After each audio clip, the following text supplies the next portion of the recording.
Welcome to our program today. Our guest today is Professor Mohammed Abu-Nimer. Professor Abu-Nimer is a professor in the International Peace and Conflict Resolution Program at American University's School of International Service. He's also the director of the Peace Building and Development Institute. He's an expert in peace, dialogue, and conflict resolution, and has conducted research among Palestinians and Jews in Israel and other areas in conflict. His work has focused on the Israeli-Palestinian conflict and especially on interreligious conflict resolution training and interfaith dialogue. In the last decade, Professor Abu-Nimer has traveled around the world to conduct conflict resolution workshops in Palestine, Israel, Bosnia, Nepal, Sierra Leone, Pakistan, Egypt, and the list goes on. He's the author of numerous books, including Unity and Diversity, Interfaith Dialogue in the Middle East. He has published articles in many journals. Dr. Abu-Nimer is the co-founder and co-editor of the Journal of Peacebuilding and Development. He has a PhD from George Mason University and a master's degree and bachelor's degree from Hebrew University. He is fluent in Arabic, Hebrew, and English. Professor Abu-Nimer, it is a pleasure to have you on the program today. Welcome. Professor, I wanted to start by asking you, just generally, as we're trying to inform our audience about this complicated Middle East conflict, can you talk a little bit about how did it come about? What is the genesis of this conflict? How do we end up where we are today? And we're referring to the Israeli-Palestinian conflict in terms of, because I wouldn't say it's a crisis, one crisis. It's really a series of events. And in my view, and again, this is really also a disputed issue, when did the conflict start? So, in fact, I sometimes say that the year you pick the conflict can indicate what side are you in, and can tell you a lot about tell us a lot about your views and ideology. But I think, if we speak in terms of modern history and the last couple of hundred years, the conflict between the origins of the Israeli-Palestinian conflict is really in the Zionist movement, starting in the mid-1800s, looking for a resolution for the problem of the Jewish minority in Europe as a result of the persecution of Jews in European countries. And during that time, there was a big colonial movement also in European setting. And for European, French, British, and German, and Italian, they were colonizing North Africa, colonizing the Middle East at that time, and also colonizing Latin America and other parts of the world.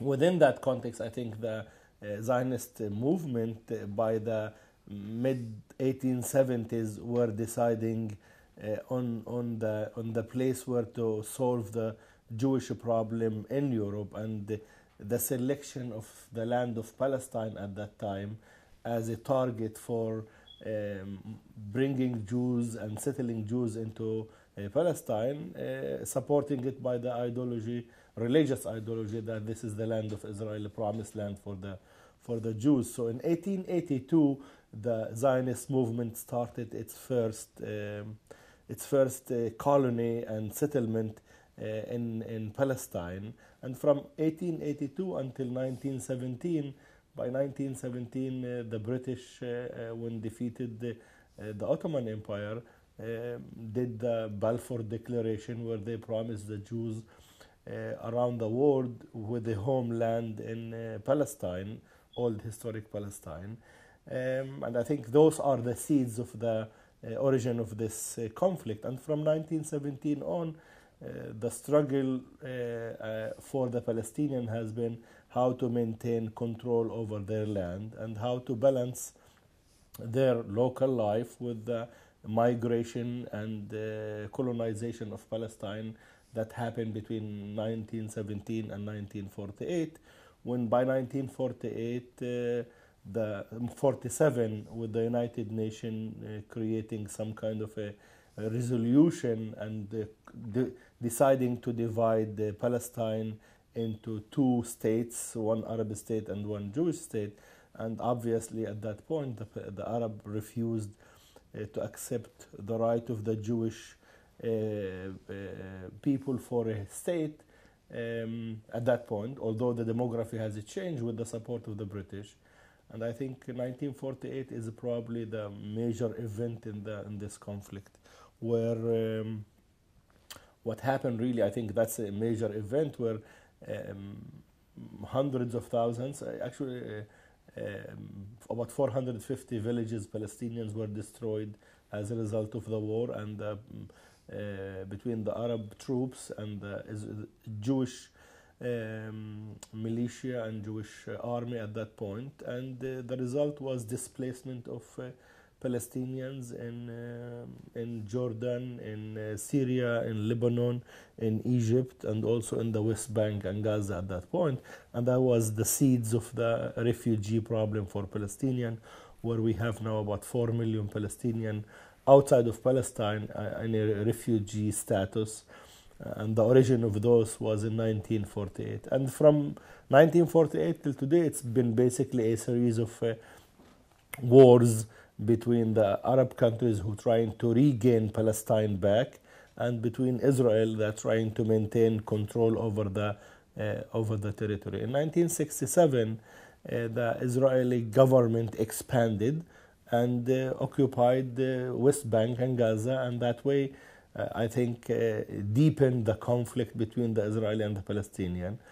And just one more date, although this is not a history, but at least the origins of the conflict, one more date I think important in this crisis is 1993, which was the first time in history where Israeli and Palestinians signed an agreement called Oslo Agreement or Declaration, where it gave the right for the Palestinian to establish the recognition of the Palestinian by the Israeli as a nation or as a people with the right for self-determination. And also I think the Palestinian PLO at that point, Palestinian Liberation Organization, representing the Palestinian people, recognize the Israeli Jewish right for self-determination. And I think that's a historical shift. Between 1882 and 1993, it's about 110 years it took for the two people to recognize each other. And unfortunately, the Oslo Agreement was not implemented properly for many reasons. And the result was the collapse of that agreement in 2002. And since 2002 until today, we've been in a semi-war relationship where the Palestinians are trying to gain or regain the territory in the West Bank and Gaza and create an entity for a state. And the various Israeli governments are in one way dragging their feet, and they're not sure they want to settle this conflict with the Palestinian. And Netanyahu government, which is the most current government, I think is a continuation of that line or an ideology where they're not sure whether creating a Palestinian state will maintain their security or it will threaten their security. And that's I think, the seeds of the crisis. Thank you for that introduction. That was very informative. So I wanted to ask you, going back to the beginning of the conflict, what did the area of Palestine look like as you described it in the 1880s when the Zionist movement first began? Who was living there? Who controlled it? Can you speak a little bit about that? Sure, and during that period, of course, it was the Ottoman Empire, and the Ottoman Empire controlled all the Arab countries, or majority of the Arab countries at that point. And Palestine was part of Lebanon and Syria and Jordan, and that administrative area was part of the Ottoman Empire. And the Ottoman Empire started in 1495. So by 1850, 1860, or even 1880, you're looking at maybe 40 or 30 years before the total collapse of the Ottoman Empire. So obviously there was some put it this way, some holes in the capacity of the Ottoman Empire to control all the different vilayat or provinces that they have. And the Jewish population in Palestine at that time was around 5%. Around 5% Jews were in the old historic Palestine, and they lived as any small minority lives during that period, with ups and downs, of course. Yes, there is some signs of coexistence and harmony with the Palestinian local community, and sometimes they had some trouble as well. So to talk a little bit about the nature of the conflict, I think there's a lot of discussion about, is this a religious conflict or is it a political conflict? Because, you know, as you mentioned, the Zionist movement really is what got this going in some ways, and I think that it's been historically shown that the Zionist movement is a complicated movement. There are very secular, Correct. even atheist elements to that movement, and then there are maybe more recently more religious elements to that movement. I think similarly on the Palestinian side, we know that this is Palestinians are not uniformly Muslim, as one might think. Yeah. In fact, there are a very large number of Christian and other Druze and other types of people who are living with different religions. Do you think that there is an objective way of characterizing it one way or the other, or does it depend on sort of who's looking at it? Or yeah, largely, I think at this point of history, after 100 years or so, 100 or 20 years or 30 years of this conflict, I think it shifted in different phases of history or periods of history. But I don't think we can say this is a religious conflict. I don't think only, and I don't think we can say this is a political or resource land conflict only.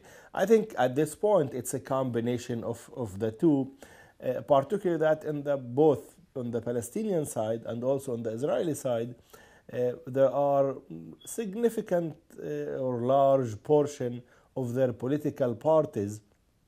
I'm referring to Hamas and the Jihad al-Islami, and on the Israeli side I'm referring to again some political parties like Mafdal even the settlers in the West Bank who claim historical religious right to it. There are a significant portion, significant in my view is more than 15 to 20%, who characterize the conflict as a religious conflict, as a conflict between the faith, the religion of Judaism, and also the religion of Islam. And I think the remaining population is really more looking at it from a national identity, meaning that the 50 to 60 to 70% remaining, if you ask them, say, no, this is not a conflict between the Judaism and Islam, the Jewish follower of that faith or the Muslim follower of that faith.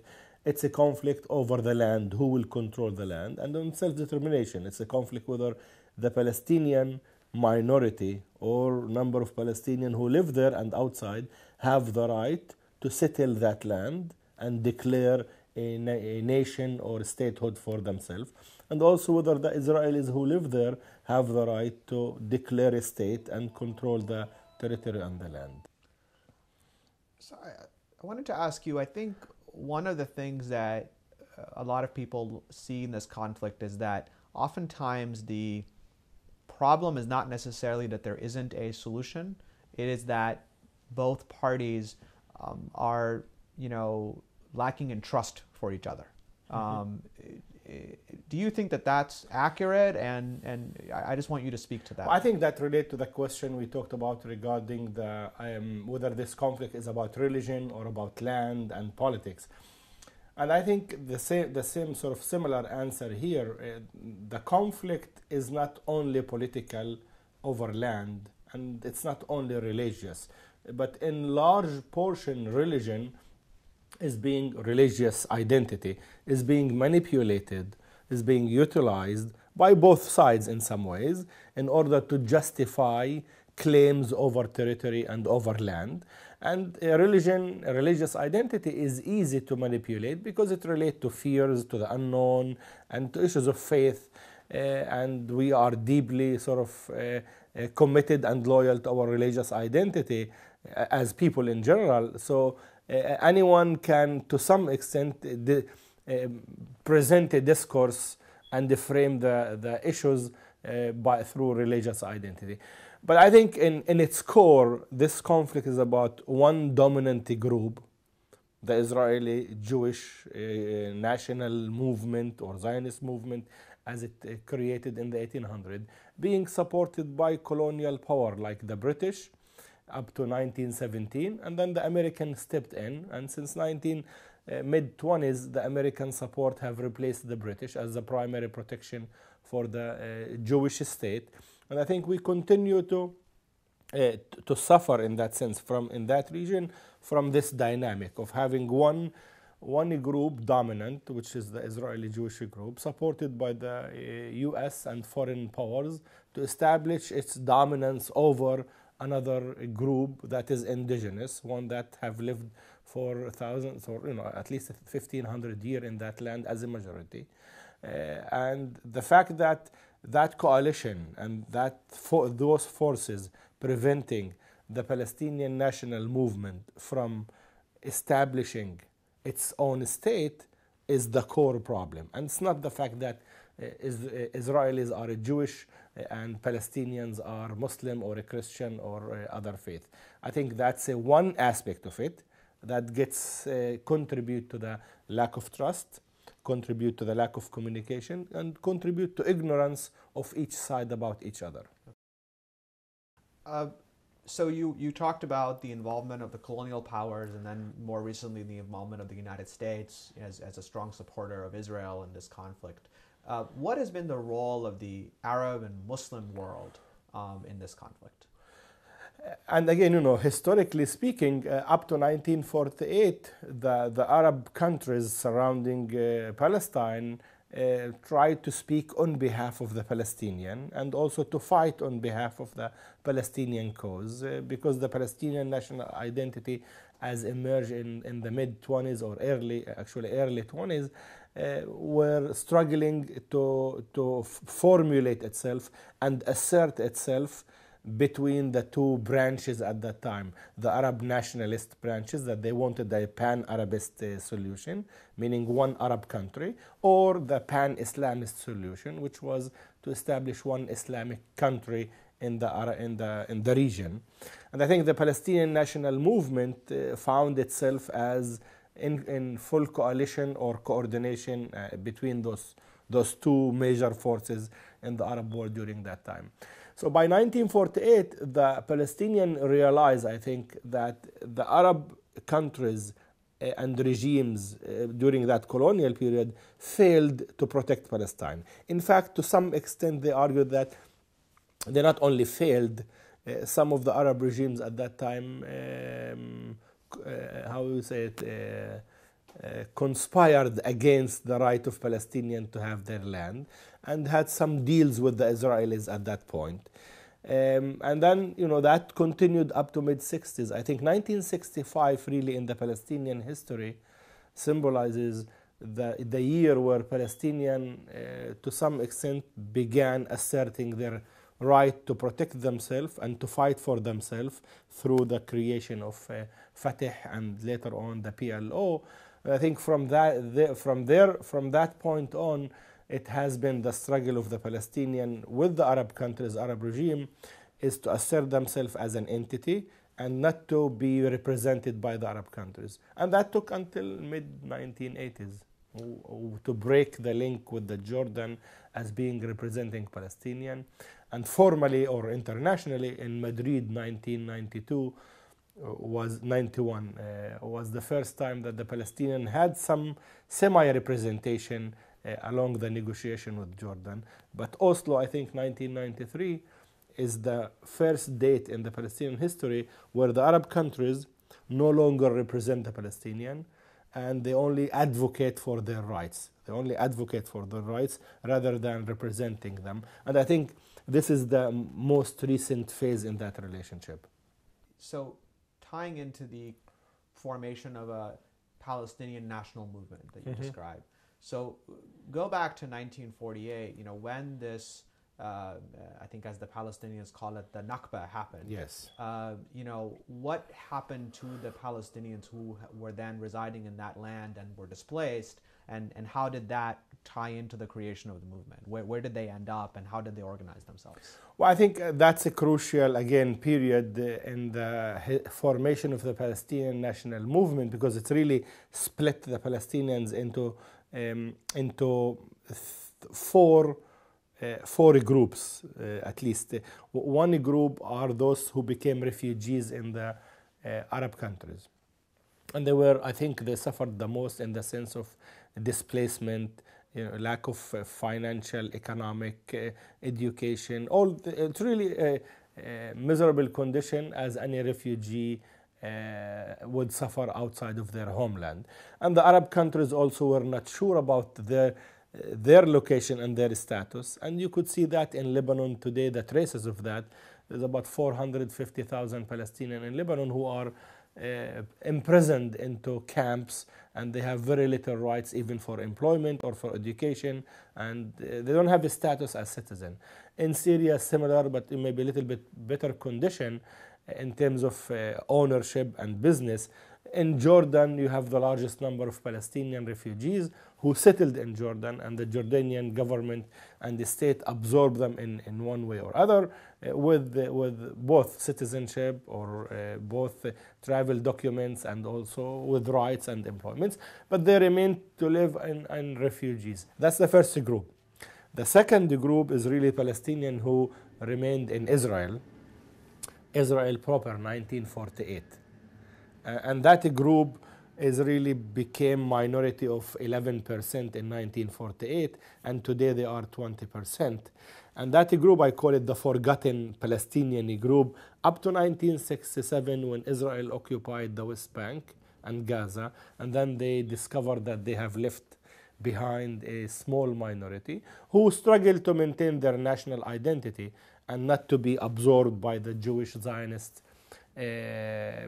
entity or socialization. And I think they maintained a strong identity, relatively speaking. And today they are represented in the Israeli parliament, and they fight for their rights against the characterization of Israel as a Jewish state. And their main argument is that Israel should be states of its all citizen, and Israel should be democratic rather than only a Jewish state that gives the right for the Jews only or priority and privilege for them. The third group of Palestinians is then the West Bank and Gaza, and those continue to be under Jordanian control between 1948 and 67, with again limited rights and to some extent under protection of Jordanian government. But when Israel occupied them in 67, they were under Israeli military administration up to 1993, when Oslo broke that relatively, again, limited achievement by giving certain areas to Palestinian autonomy. The last group finally is the group who live in the diaspora in Europe, in Latin America, in North America, and other parts of the world. And again, they are diaspora Palestinian who fight to return to their homes. So the seeds of this displacement of four entities, I think, started in the Nakba in 1948. And that's what makes it even more complicated, because the Israeli Jewish government does not want to recognize the right of the Palestinian to return to their land. Right. So that brings me to, you mentioned that, the Palestinians that are living within Israel and are actually citizens of Israel have been fighting for, their rights and for, the character of Israel not to be as a Jewish state, but as a state for all of its citizens. Yeah. And that ties into, I think, one of the really big questions, right, about, what is the solution to this conflict? And I think for a long time, particularly after the Oslo Accords, it was understood that it would be a two-state solution. And that, I think, continues to be the view of, the United States and most of the other actors. But there is also, I think, increasingly a vocal minority that's talking about what's called the one-state solution. Yeah. Right? And that could take different forms, but essentially, the idea is for like a binational state, right? Where all of the people who live in the territory that was historically Palestine would coexist within one state. What are your thoughts, as between these two, and as to for the feasibility or practicability of either solution? And again, like many things in this conflict from the start of 1882 until today, the issues have to some extent changed. Also, the solutions that or resolution that were proposed also shifted. But in 1948, the Palestinians wanted to have their own state and have the Jewish minority to live with them as in one state. Israeli Jewish at that point refused as well and also wanted their own state. So by 67, it shifted to two-state solution. But unfortunately, today, and I'm speaking after like about a year and a half ago, I took a group of American leaders to Palestine, Israel. And what I did it's a delegation, Muslim, Christian, Jews. We went all to see the state of Palestine. What's happening? Can there be two-state solution or one state? And I was shocked, like everybody, to see the extent of the settlements and the structure that Israel has created in the West Bank, and the little room that has remained for two-state solution, because they created an infrastructure over the existing Palestinian infrastructure, and that makes it so difficult to create two states. Continuity for the Palestinian state, meaning territorial continuity, is so difficult without dismantling large number of the Israeli settlements. And at this point, for the last maybe 15 years at least, we did not see any Israeli government, neither from the right nor from the center, who was willing to dismantle that large number of settlements. So the window for two-state solution is closing very fast. And I think those of us who still advocating for two-state solution have very little time and also very little hope that indeed it can take place, especially if you had an administration like Obama that could not even implement significant steps toward that solution. In fact, what happened during the last 6 years here in this country or in this conflict, that the solution for two-state solution become even more difficult, and Israel expanded its settlement more and more, expanded its grip or control over the Palestinian territory more and more, and it seemed that we're moving toward Gaza alone there in its own entity, and the West Bank portion of it to be annexed and continue to be under Israeli control. I think one state binational is what ultimately Palestinian and Israeli has to settle for. But unfortunately, as people, they're not there yet. What you mentioned earlier, the divide of distrust, the animosity, the historical burden, the injuries, the victimhood that we have between the two people are so deep that we both, as people in that sense, have not yet come to a point to even beginning to imagine that it's possible to live together under one state. And I think eventually in the geographical and in the global setting that we have, Israeli and Palestinian have to find a formula where they don't divide, they coordinate and cooperate a solution that accommodate both of them. But some argue that in order to get to the binational, you have to go through the two-state gate. And that's what everybody is focusing right now on, to accomplish the two-state solution. So I'm answering in two ways. One, right. Yes, immediately two-state solution, but I think in the long run, the Israeli and Palestinian will both benefit far more if they live in one state or in a binational state where borders are open, economic ties are open, cultural interaction are open. That is, I think, the more natural way than the divisions. Thank you. That's very interesting. I wanted to shift gears a little bit to talk about some of the work that you've done. You alluded to it. You led a delegation, and I know that you have decades of experience, doing workshops and working in the areas of peace building and interfaith dialogue and nonviolence. And so I wanted to talk a little bit about each of those. And so, the first thing I wanted to ask you is focusing on the sort of modes of resistance, right, that Palestinians over the course of time have engaged in. I know that you've done some interesting work on analyzing those modes of resistance. Can you talk a little bit about what has been the different kinds of resistance, violent, non-violent, other kinds of resistance, and how effective have those been from the Palestinians? Well, I think the Palestinian national movement have, as you mentioned, adopted, practiced, or exercised the militant resistance approach, as well as the non-violent approach from the 1930s at least. They have the strike of 1936 and even before 1919 and 1929.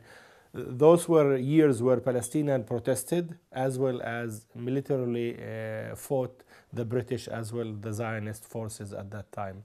And I think the same thing continues until today. In the Palestinian context, you're always going to find a Palestinian group, number of Palestinian groups who fight for nonviolence. Was mostly illustrated in 1986, 87, December 87, December 8, 1987, when the first Palestinian Intifada took place. And that was a massive popular resistance that produced, I think, a great deal of recognition in the Israeli side, that public, that they can no longer control the Palestinian as people. And there is occupation, and occupation is evil. So that was accomplished through nonviolent resistance. And then at the same time, you have negotiation, 1993 until today, they still have the track of negotiation. That did not produce as much. And at the same time, you have a very strong militant group like Hamas, Jihad, and other groups who have used airline kidnapping, they used missiles, they used military means also to assert their rights.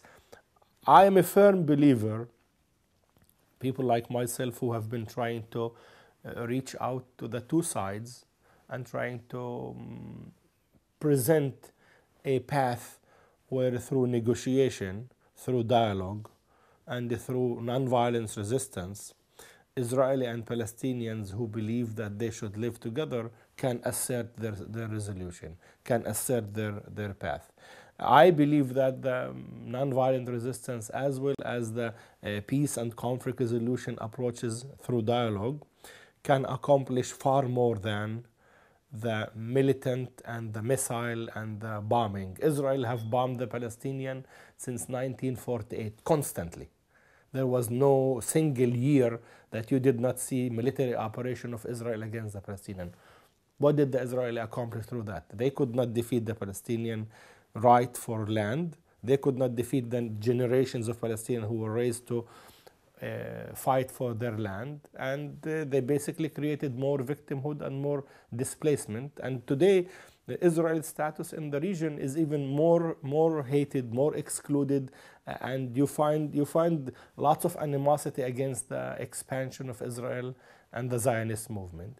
And similarly, to some extent, Hamas using militant and missiles to fire into Israel did not really help the Palestinian cause in terms of immediate gains. In fact, in the opposite, what it gave Israel a pretext to justify its attacks. And that's a sensitive line to say it publicly, but I think we have to recognize within the Palestinian movement that the more we adopt militant and militarism in the resolution of this conflict, the more we give Israeli Zionist movement the justification to continue and use more sophisticated weapon, more arms, and reduce the capacity for negotiation and settlement of this conflict. That's why I work in nonviolent resistance and also in dialogue, trying to convince the two sides and people who live in the two communities that this is the path, without necessarily compromising the rights of Palestinian for land, the rights of Palestinian for statehood, and the rights of Palestinian as indigenous people to the land. These are red lines that one do not cross them. Yeah, that's very interesting. And then to follow up on that, you also, I know, have done a lot of work in interfaith dialogue, and I wanted to ask you about, to sort of speak a little bit to that, maybe provide some examples of what kinds of things you've done. And I'm particularly interested in, going back to sort of the question we discussed earlier about, is this a religious conflict or is this a political conflict? Is it, to sort of take the opposite approach, is it almost, counterproductive to talk about the conflict in terms of the religious aspect of it? Should we be speaking about the conflict qua Muslims or qua Jews or qua Christians? Or, is that actually likely to make it more difficult because you've turned the conflict into something about religion?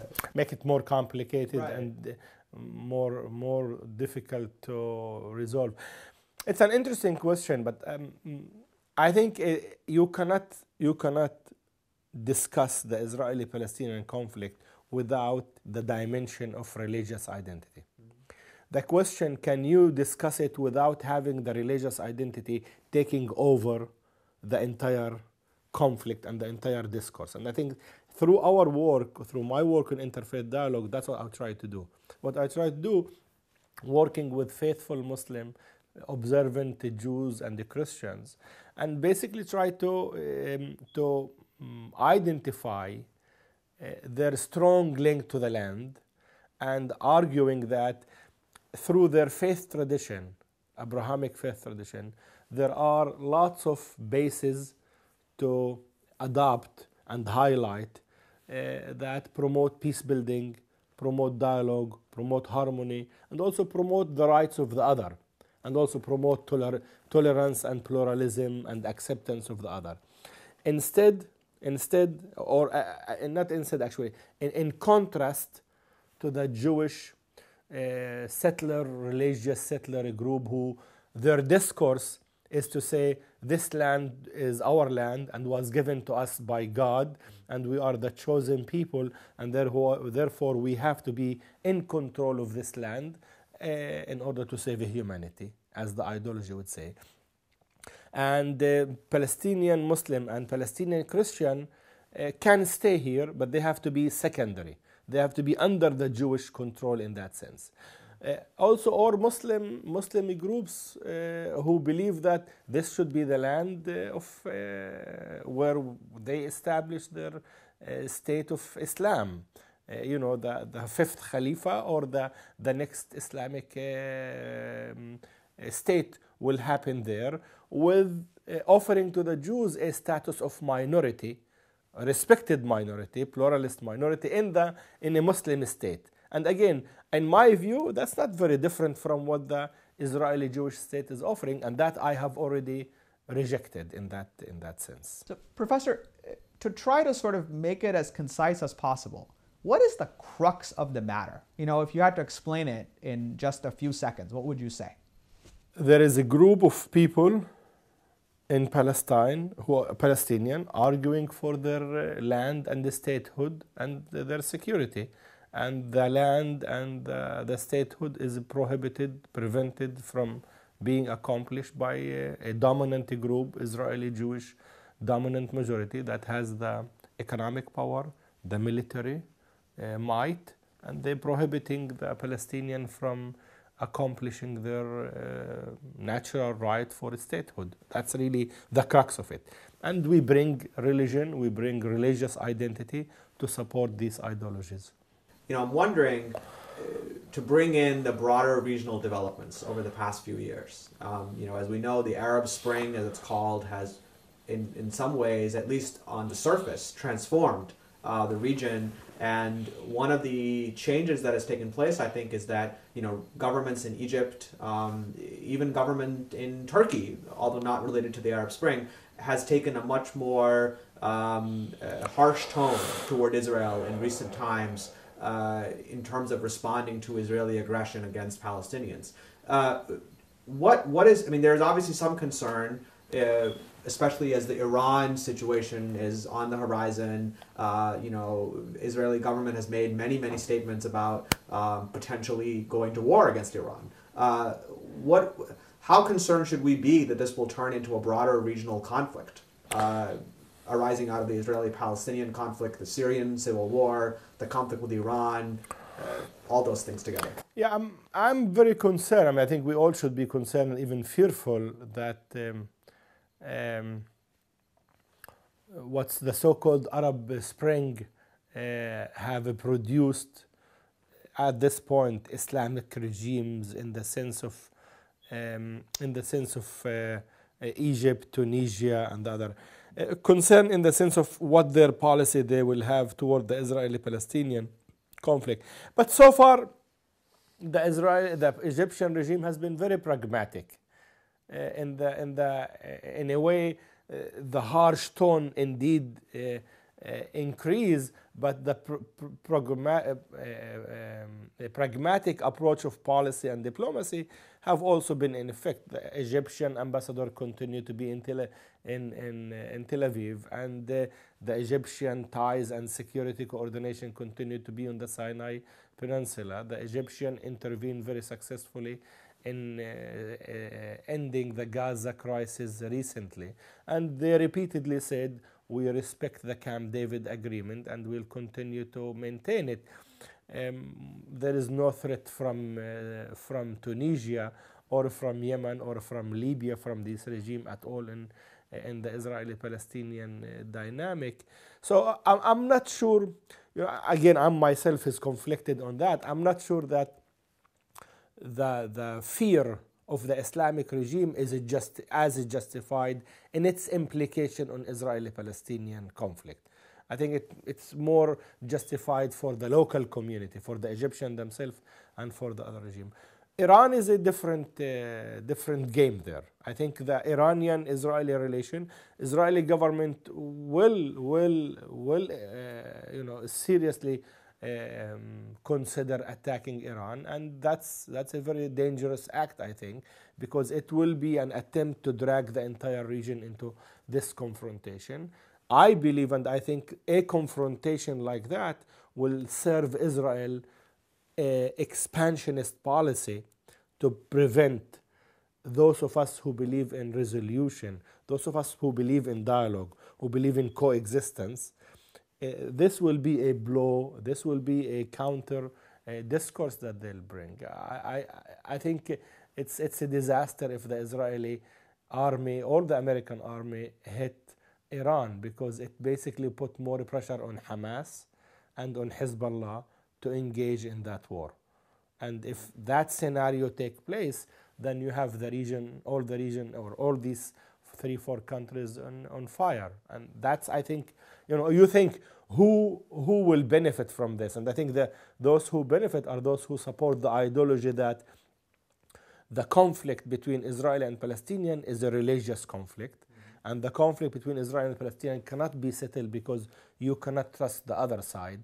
And that narrative will be fed more and will be stronger as a result of that war. That's why myself and many others oppose any military action against the Iranian by the Israeli or by the American, because we think dialogue and negotiation are the solution for, or the resolution for that. In addition, who give us the right to prohibit Iran from acquiring nuclear weapon when Israel has over 400 heads of nuclear weapon, and the US is also continue to produce that, and Israel did not sign any treaty that allow inspectors to go into their nuclear sites. So again, I think the point is broader. It doesn't mean I support nuclear weapon within Iran, but it means that when we come to solve these complicated issues, we have to use the same measures and not necessarily assume that Israel or the US are more responsible in using their weapon. We saw exactly the opposite. We saw Israel using horrible military and disproportionate measures against Gaza and against Lebanese. That's, I think, the crux of the matter for me and for many other analysts who look at this. Yeah, so, you know, you mentioned earlier that you think that eventually what will probably have to happen is that there will have to be some accommodation between the two sides to live together in some form. But here's my concern and question. We know that a lot of people on both sides, especially on the Israeli side, where, you know, they believe in a state for a Jewish state, that is kind of a red line for them, right? Shouldn't we be concerned that this current government or other Israeli governments that may come will want to take actions to prevent the peaceful outcome of a state in which everyone lives together? In other words, what types of things can we expect or should we be expecting them to do to sort of finalize the current plans they have, which is to further expand settlements, to eventually, you know, possibly have a state that is in the West Bank and in the current territory of Israel, that is Israel, and not, you know, in its current form, and is a Jewish state. You know, is that likely to be on the radar, and what can we be doing, or, you know, what can be happening to try to forestall that? Well, you know, I told you that what I do, I took a couple of delegations to Palestine to show the American public and community leaders and others what's the situation on the ground, what are the implications and consequences of expansionist policy, building settlements, building roads that Palestinians cannot use, prohibiting any growth in the Palestinian economy. I think one way we can do is to make sure that the reality of apartheid in Palestine is exposed. Because people, when they see the information, when they learn more about the situation, they will not be silent. They at least develop an awareness that the occupation of Palestine that is taking place is in itself inhumane and not enlightened occupation, and it's suppressing Palestinian basic human rights. That's one on the grassroots level in that sense. Second, I think it all depends how, as I said, the Arab Spring will unfold. Whether the Arab countries and the Muslim countries will upscale, upgrade their diplomacy in a way to put more pressure on the Western European as well as American to exercise and use more leverage. For example, what the Western country have done in the mid-1980s by delegitimizing the apartheid system in South Africa. That was a great move when South Africa was totally isolated except 2 or 3 countries in the world. If we can get the Arab countries and the Muslim countries to isolate the Israeli occupation and apartheid in Palestine in the same manner, then the plans to annex the West Bank and become part of Israel become obsolete or become impossible and illegitimate. And that's why I think the recognition in the United Nations recent one is symbolically important. It's not going to deliver liberation in the next day or month or year, but it put another sign, another post that the Palestinians have a right for that land and have a right to have a seat in the United Nations. And I think those are important. So at this point, what politicians can do is to help recognize that there is a reality of apartheid in the West Bank. And that reality, as long as it continues, you cannot really solve the Israeli-Palestinian conflict peacefully. Second thing is that you need to talk to Hamas. There is no way around that. And Israel has discovered that in the last round of attack against Hamas. Israel had to talk to Hamas. Hamas is a force that has to be taken into consideration in the negotiation, in the future negotiation. Whether they are in unity with Fatah, Mahmoud Abbas, or whether they are still separated, doesn't matter. One, to negotiate with Abbas is not enough. You have to negotiate with Hamas. You have to open channel to Hamas, and you have to open Gaza and not continue and have it under siege. And I think that's where the Egyptian role can be crucial in opening the gates of Gaza to relieve them from that prison.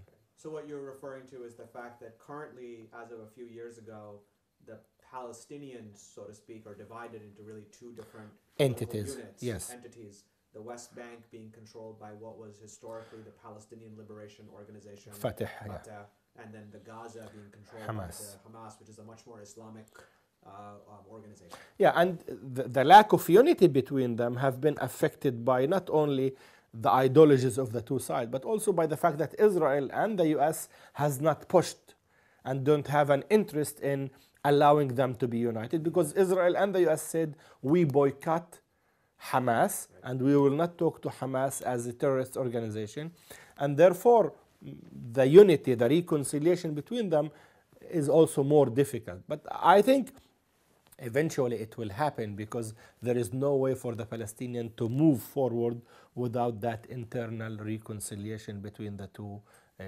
units. So Professor, as we sort of wind up, I really wanted to get your thoughts on what can our viewers around the world, I mean, we have viewers in North America, in Europe, in Asia, everywhere, what can they do in their own places, especially our young viewers, what can they do to sort of move the ball forward, to create some kind of change? What types of activities should they be engaging in? And I think there are multiple number of things that one can do wherever they are in terms of Israel-Palestine. Is one to be more informed about the brutality of the occupation and the apartheid system in Palestine. The more you help in exposing the degree, the fact that Palestinians don't have access to harvest their olives, the fact that the roads are split, Palestinians cannot use certain roads, the fact that there are over 450 checkpoints, I mean the fact of the unemployment, there are so many indicators of the brutality of the occupation there as well, that one can share them and make people aware, and I think then leave the audience to decide for themselves. That's one thing. Second thing is to always engage in conversation and dialogue with those who support Israel, with those who blindly support Israel, and whether they are Jewish, Israelis, or a Christian, or any other faith, and talk to them, learn more about their perspective, learn more about their fears, learn more about their concern, and then you can also share as a young person your views and your identity and your link to Palestine and Israel-Palestine conflict. And only through that conversation, where I think you will learn more and they also will learn more about it, and then you both can make more an informed decision. A third multiple area is that there are many action and activity for solidarity for Palestine. So participating in protest, in advocacy, in nonviolent resistance, that's very important. To go to protest against the policy wherever you are.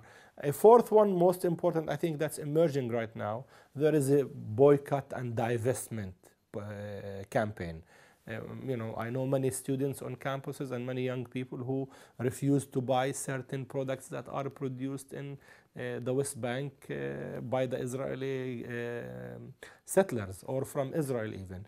So being engaged and aware of the boycott and the divestment issue campaign is very, very tangible thing. There are certain products, whether they are food or alcohol or drinks or technologies, you'll be amazed how many companies in the US and globally have investment and have ties to the Israeli economy in the West Bank, and also supporting the Israeli army, the Israeli the IDF. We just saw recently Stevie Wonder going to make the singer, going to make a concert supporting the Israeli army and raising funds for them. Don't buy the CDs. Write an email in terms of that. These are at least 4 areas where one can contribute to the solidarity in this context.